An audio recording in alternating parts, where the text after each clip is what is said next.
NARMIC, National Action Research on the Military-Industrial Complex, a project of the American Friends Service Committee, has been compiling information on military developments and weapons systems. The strongest single trend found in this research is the automated air war, the electronic battlefield.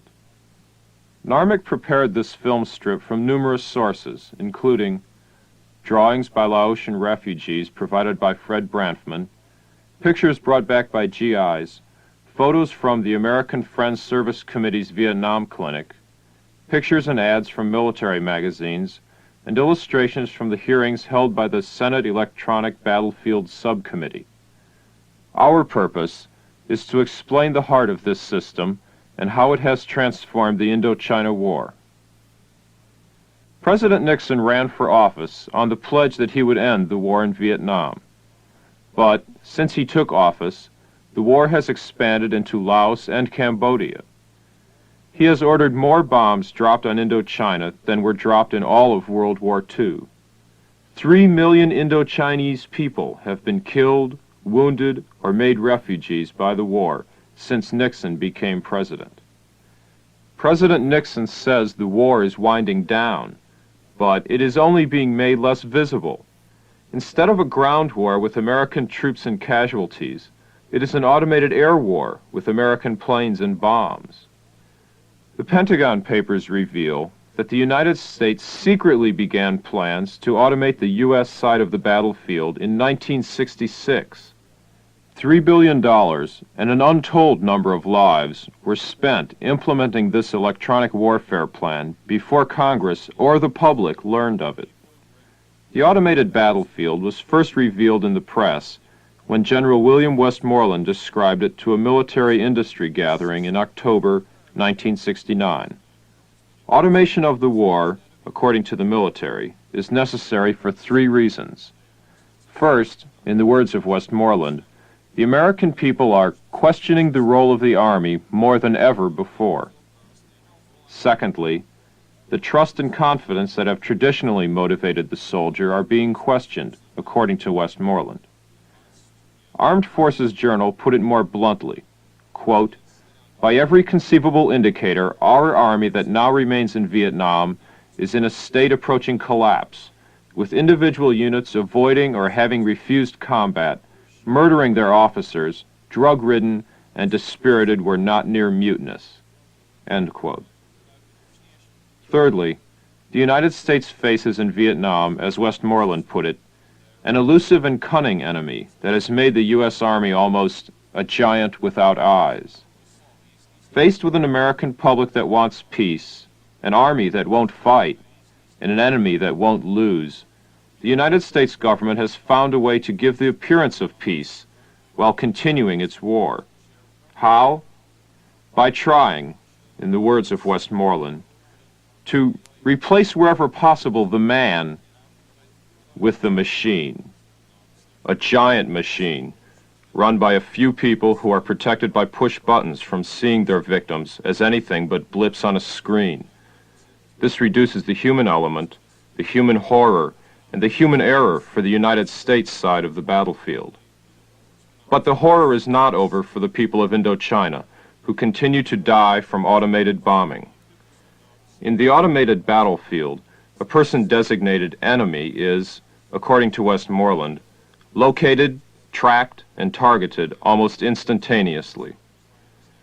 General Westmoreland went on to describe the goal of automated battlefields on which we can destroy anything we locate through instant communications and the almost instantaneous application of highly lethal firepower. He said this system makes the need for large forces less important. Another Army spokesman, General Ellis Williamson, stated, quote, "We are making unusual efforts to avoid having the American young man stand toe-to-toe, eyeball to eyeball, or even rifle to rifle against an enemy. How less painful it is to use firepower to fight him at a distance." End quote. He told this to the Senate Electronic Battlefield Subcommittee shown here. 3 things make today's automated warfare distinctive. First is that the electronic sensors, not men, are finding the targets.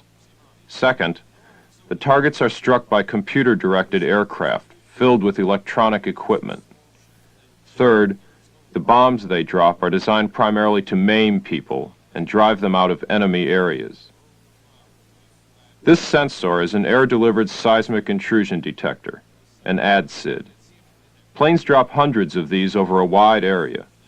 When an ADSID lands, it buries itself, leaving only the antenna showing. An antenna designed to pass for a tropical plant. If anyone walks through the area, the sensor transmits the footstep vibrations to the computer. These sensors cannot distinguish between a group of woodcutters coming down the trail and a squad of troops, according to General John Dean, the head of the Special Military Command on the automated battlefield. Another sensor is disguised as animal droppings. This one, made by Honeywell Corporation, was brought back by a Vietnam veteran. If you step on it, it signals the computer, which decides if you should be bombed. AccuBoy microphones fall from airplanes on little parachutes. The parachutes disintegrate in the jungle trees, leaving only fine wires which hold the camouflaged microphones. One Air Force officer said, "We wired the Ho Chi Minh Trail like a drugstore pinball machine, and we plug it in every night. Warfare has gone electronic." End quote. Information from these electronic bugs is relayed by aircraft to a computer ground station in Thailand. Other sensors are carried on board aircraft. The People Sniffer, shown here, detects ammonia in human body odors. Developed at a cost of $1.5 million, People Sniffers have been effectively countered by the Vietnamese. They hang buckets of urine in the trees to saturate the sensing elements. Other airborne sensing devices, such as Goodyear radar, scan the countryside below. Data from these different sensors are transmitted to a computer ground station. This one, in Thailand, receives sensor data from Laos, where the automated air war has been most completely implemented. Inside, the IBM 360-65 correlates the sensor input with information about terrain, photo reconnaissance data, and previous intelligence to produce a printout of potential targets. The report of the Electronic Battlefield Subcommittee describes how computers use sensor data to direct the bombing. When, quote, a particular sensor string activates, a sketch of the road net which that string of sensors is monitoring is called up on a cathode ray tube. The computer automatically displays and updates the movement of the target along that road segment. One or more F-4 Phantom jets are then instructed to enter the coordinates into the aircraft's computer. This gives the aircraft the course to that point and automatically releases the ordnance, that is, bombs, at the proper time to hit the target. Using area-type ordnance, excellent results have been obtained with this blind bombing method. End quote. The computer has other aircraft besides jets to choose from. Textron, which makes zippers and Schaefer pens, boasts of its prowling hunter-killer chopper that sees in the dark to destroy the enemy. The pilot uses this infrared screen to see in the dark. General Williamson described using a similar night vision helicopter gunship. As soon as an unmanned sensor registered, a Nighthawk helicopter was dispatched to the scene. We killed 103 North Vietnamese soldiers during a 1-month period using this technique at no personnel cost to us, not even an injury. We could often fight a major battle without actually committing the physical bodies of our men into the danger area. A Quaker hospital worker in South Vietnam describes the effects of an older gunship. Several of us went to the roof about 3 a.m. The Americans unleashed the terrifying Puff the Magic Dragon that spews forth 5,000 machine gun bullets per minute. It belches forth solid streams of red tracers. As I watched it circle overhead last night, I could vividly visualize the scene below. Men, women, children, and animals caught like rats in a flood. No place to hide, no way to plead their case of innocence to the machine in the sky. The cold, mechanical, compassionless way that monster circled around and around and around ruthlessly pursuing an unseen enemy, stabbing viciously earthward again and again, probing, searching, killing and maiming all in its path. We have survived, but a lot of Quang Ngai people didn't make it, and a lot more who are now clinging to life over at the hospital will not make it until morning." Unquote. But aircraft manufacturers are not heavy-hearted about creating such nightmares.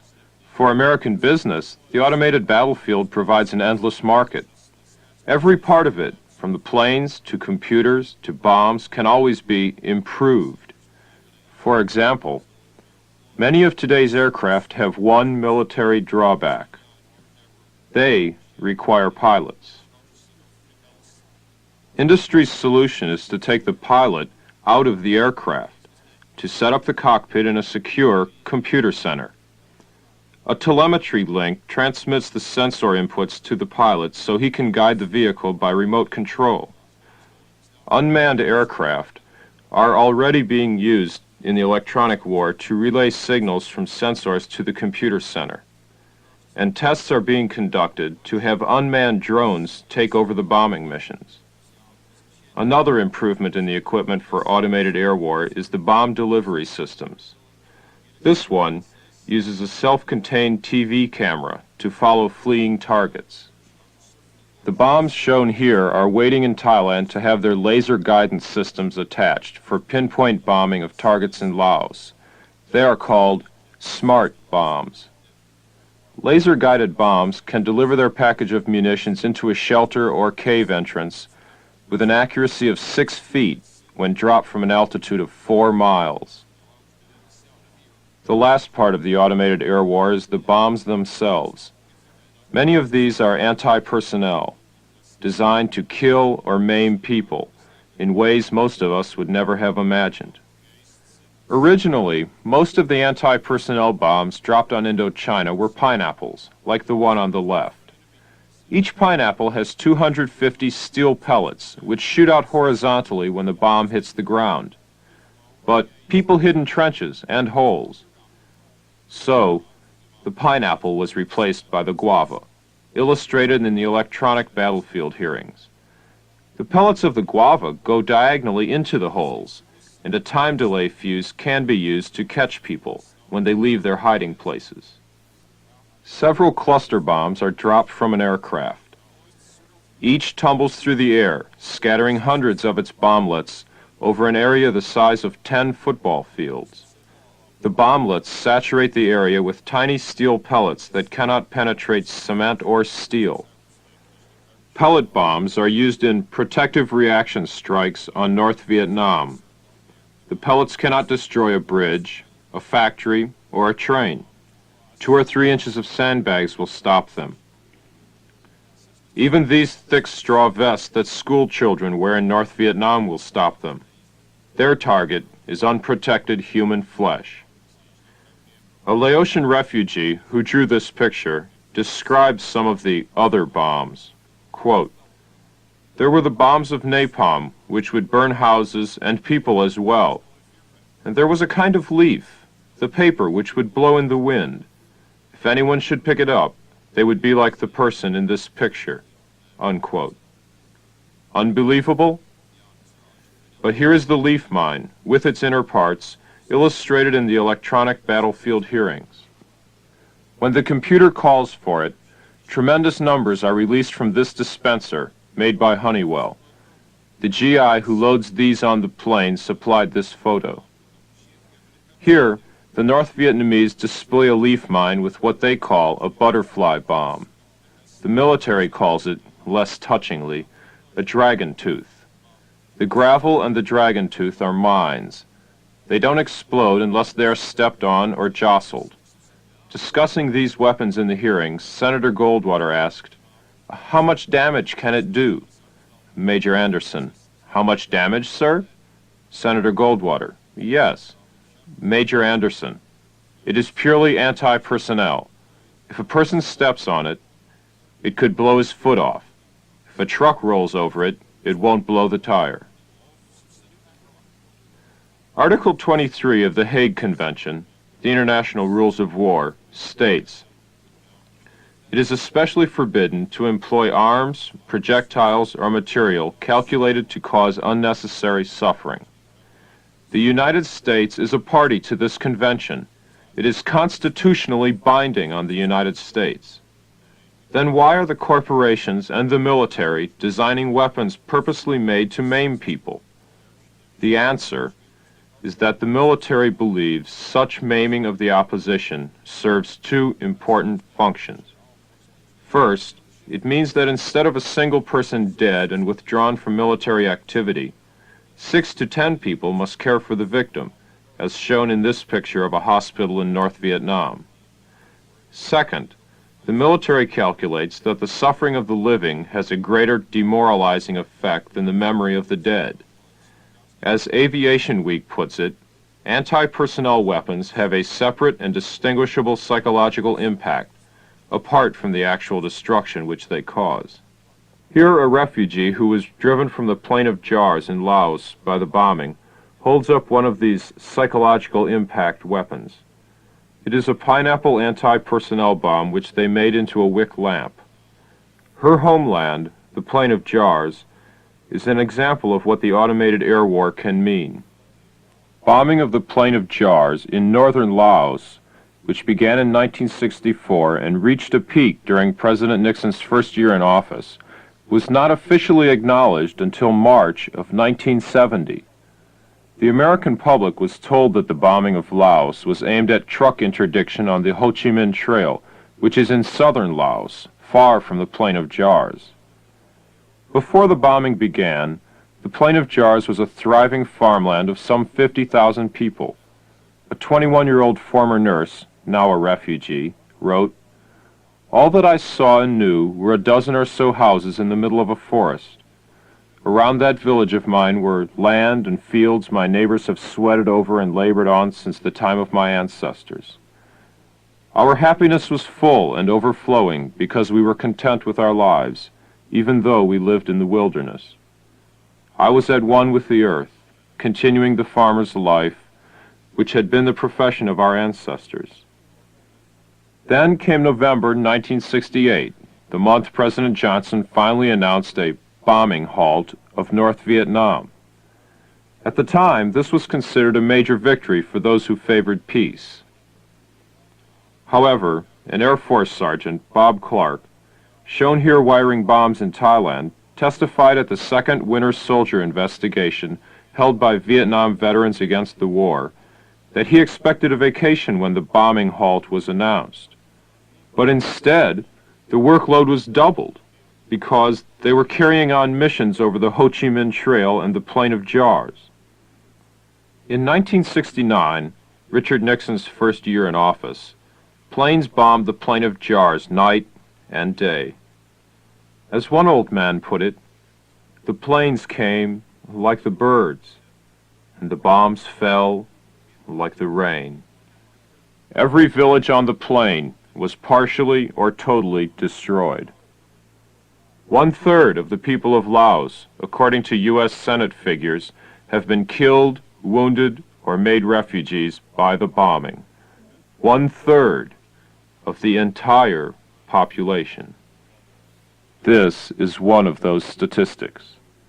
She is holding forward a wedding photo of Sao Duma, her youngest daughter, who was killed in a bombing raid while nursing her 3-month-old baby.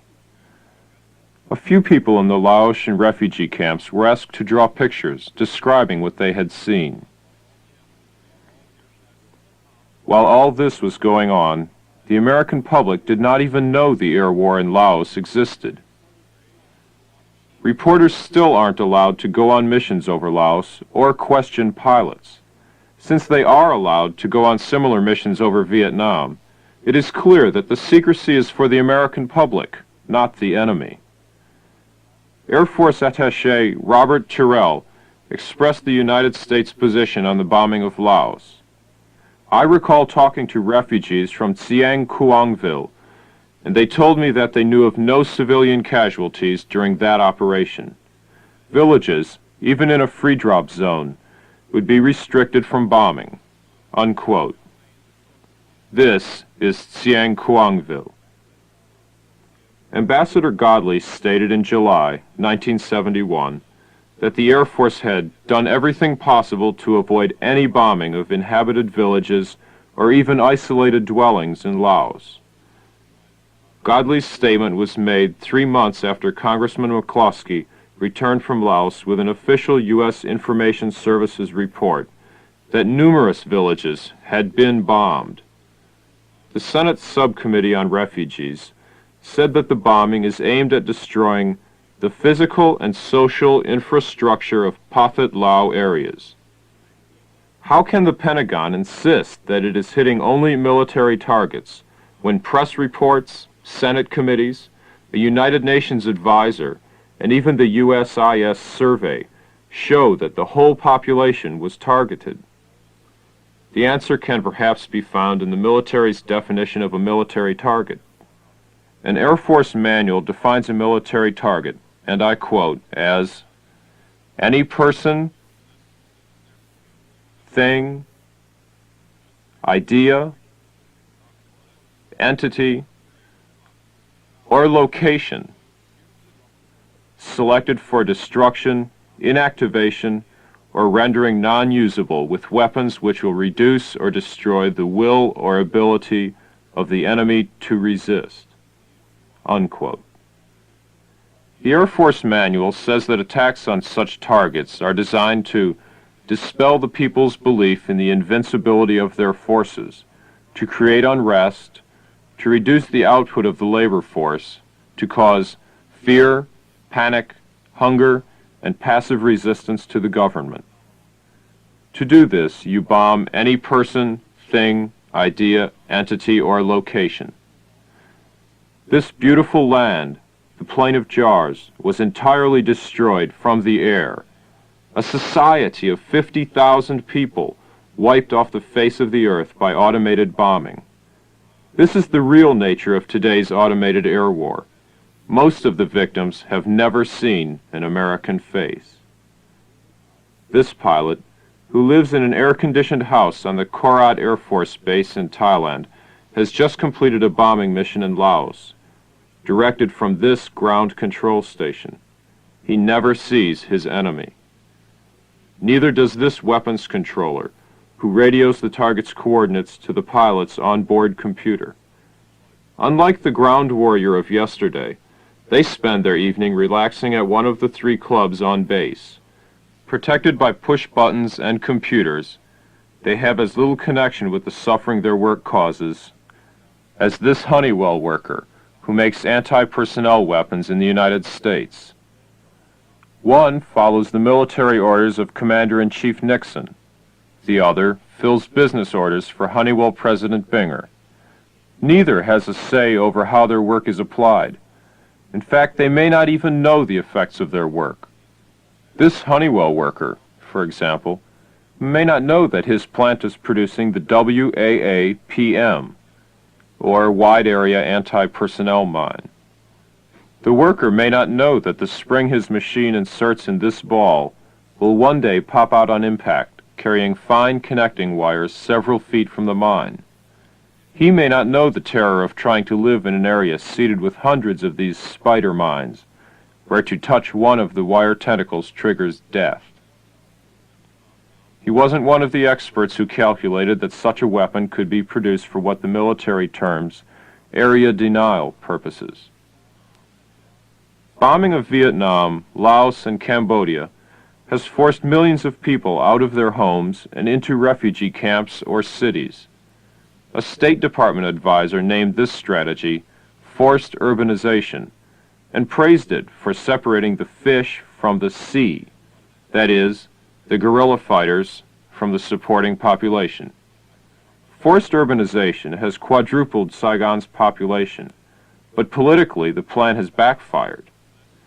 Far from tolerating the Saigon government, people are uniting against it. Vietnamese students, veterans, legislators, women's groups, workers, and refugees are demanding an end to the war, the military dictatorship, and the American domination.